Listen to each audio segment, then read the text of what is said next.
My name is Guy Athena, and in this video I'm bringing you my August wrap up part 3. So the next book I read was an ebook, but my Kindle is not actually in this room. So A Wild Ghost Chase by A.J. Copperman. This is a novella in the Haunted Mystery Guesthouse series, and it is book 3.5, so it takes place after book 3. So I would recommend you read at least the first 3 books in this series. I have actually read the first 5 books, but stupidly enough I didn't know much about these novellas. So anyway, I read this together with my friend Sarah, and we also read the second novella, which is book 4.5 in the series, but I'll talk about that in a bit. Anyway, so book 3.5, it's a novella, so it's less than 100 pages, but it's a bit longer than a short story. And I enjoyed this one. I didn't know a lot about it before going into it, because that's something about Kindle books and ebooks. You have to actually go online to look up the synopsis. You can't just read the back of the book. But my friend Sarah and I, we decided we didn't want to know too much going into it. So yeah, we enjoyed this mystery. Since obviously it's a lot shorter than the novels, the mystery was maybe not, not as elaborate, let's say, as in the novels, but we both enjoyed this. And I would say if you enjoy the normal novels, I think you'll enjoy the short story as well. The next book I finished is Artemis, Fowl and the Lost Colony by Eoin Colfer. This is book 5, I think. I buddy read this together with Olivia from Olivia's Catastrophe. We've buddy read the whole series together up to now, and the plan is to read another book in this series in September. Link down below for her channel. This series is about Artemis Fowl, who is a younger teenage boy. He's a genius, like a criminal mastermind. But I don't want to tell you exactly what happens in this book. It is book 5, although the picture on the front is a little bit of a giveaway, because it involves demons. That's all I'll say. And we both found this book quite enjoyable, Olivia and I. And this was the first time I read one in English, because the previous books were all in Dutch, and the next 2 books in the series I also have in Dutch, but this one was English because I was not able to find a Dutch copy used. So then I decided to buy a new copy, and I thought, well, if I'm gonna buy a new copy, I'll buy the English one. Yeah, I'm not sure this lighting is the best, but it really depends on when it's sunny, when it's not. So yeah, I thought it was nice to read it in English for once and see, the English names and everything. And I finally get the illustrations, which I've seen Olivia post about on Instagram. But I didn't have that before, as the Dutch books, at least the ones that I have, didn't have any of that, unfortunately. So yeah, this was very enjoyable. Then I read and opened Spook, book 4.5 of the Haunted Guesthouse Mystery Series by A.J. Copperman. This was a second novella, which was again enjoyable. I read this together with my friend Sarah. And is this better? I'm not sure it is, but let's give it a try. I enjoyed this novella. The same with the other novella, that it's not like as detailed as the main novels, but what I do really like about these novellas is that they're from a different point of view than the main character in the novels. And I thought that was a really nice surprise, because we didn't know that going into it. It is in the synopsis though, so if you do look up the synopsis, it is in there. But I thought that was interesting just to see different viewpoints than like the main characters. So yeah, if you enjoyed the normal novels, I think you'll enjoy these novellas as well. If you haven't read the novels, I would not recommend starting with these short stories. You should definitely then start with one of the earlier novels. So the next book I read, next book I finished is Free Country by George Mahood. This is kind of a travel memoir. It says a penniless adventure the length of Britain, and this is about George and his friend Ben, who decide that they're going to do this journey as you see, from Land's End to John O'Groats, which is, this is a thing in Britain, so that you go from like one side of the country to the other, if that makes sense. And their twist on it was that they were gonna do it without spending any money, and they start off just wearing these boxer shorts and nothing else. So their plan is to cycle there. They have 3 weeks for this, but they don't have any bicycles, they don't have any money. So basically they're going to depend on the kindness of the people living in Britain that they meet along the way to help them along. Here is the back.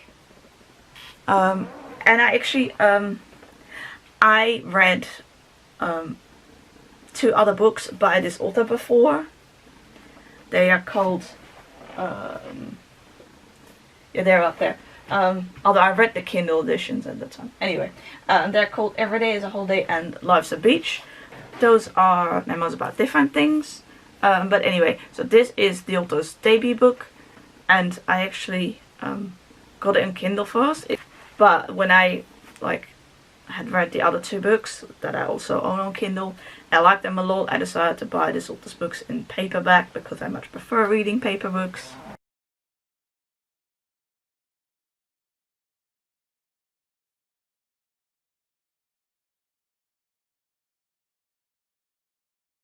Anyway, so I actually started reading this book quite a while ago, and then I stopped reading it because at the time my brain wanted to start about 20 different books, which is something that just doesn't work. Anyway, that was not the book's fault. But anyway, I read most of it this August, so the book includes some pictures after each chapter, but there are more pictures that you can find on online on the author's Facebook page, I think. And yeah, this was a nice read.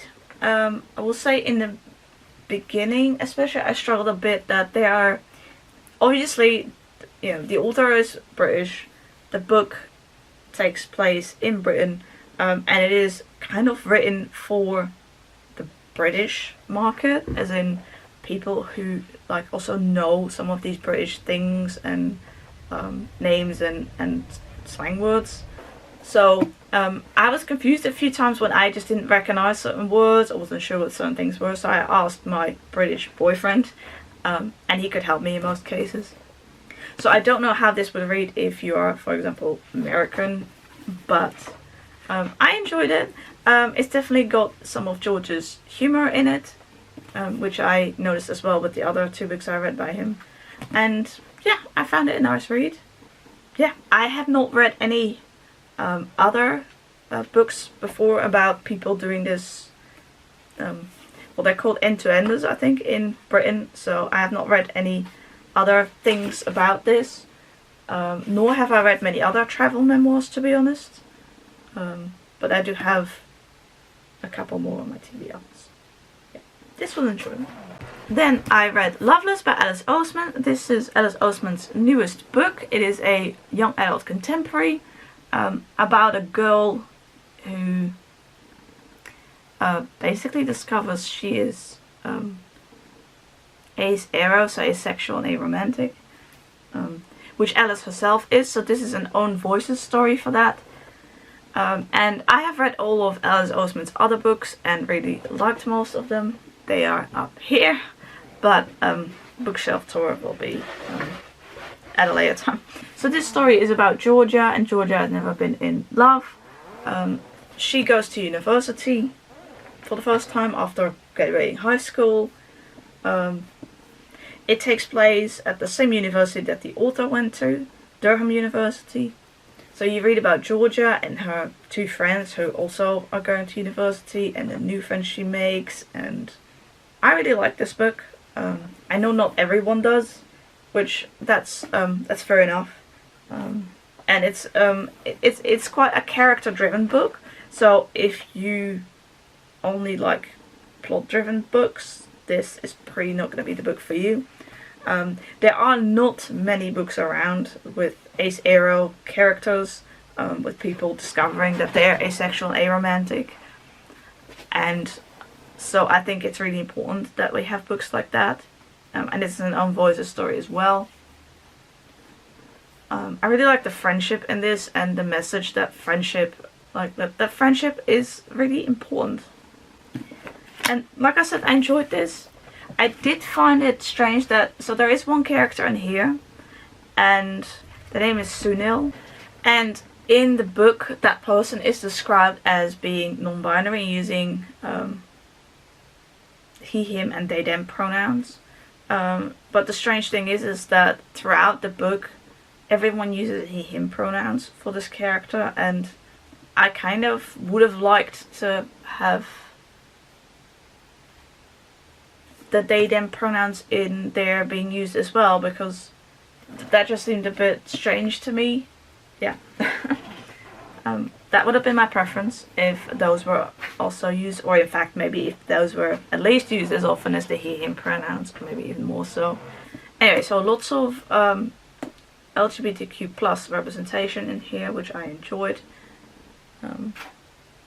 Like queer characters, and I liked reading about the university life. It is quite different though from the university life that I knew in the Netherlands. Because at this university they are then separated, the students are separated into different like colleges, and they also stay like on campus. They have like rooms there and stuff, and they can join these different societies. And while we have some of those things, at least at the university that I went to, it didn't feel the same, and I found it quite interesting to learn about how that apparently works in at least at this university in the UK. So I found that interesting. So yeah, I really enjoyed this, but it is not everyone's cup of tea. Then I read You Should See Me in a Crown by Leah Johnson. This is a young adult contemporary. This came out in 2020 as well, also relatively recent. I've seen some people on YouTube read it as well. This is also on Voices for the black and queer representation, I believe.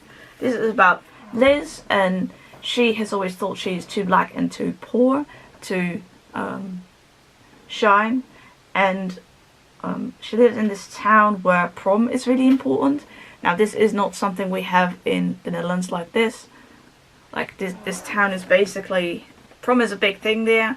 And when the scholarship that she's meant to get to help her going to college falls through, she decides to try and be prom queen, because as part of that you get some money that she can then use for college. So Liz is queer, which is also something that the town might not like appreciate too much. So anyway, I've done my best to explain that book. If you are confused, feel free to look up a synopsis. I really liked this. It was really good. This is the author's debut book, which makes it even more special. That it's just, yeah, I really liked it. Yeah, this was excellent. This was the end of this part of the wrap up. Tune in soon for the next part.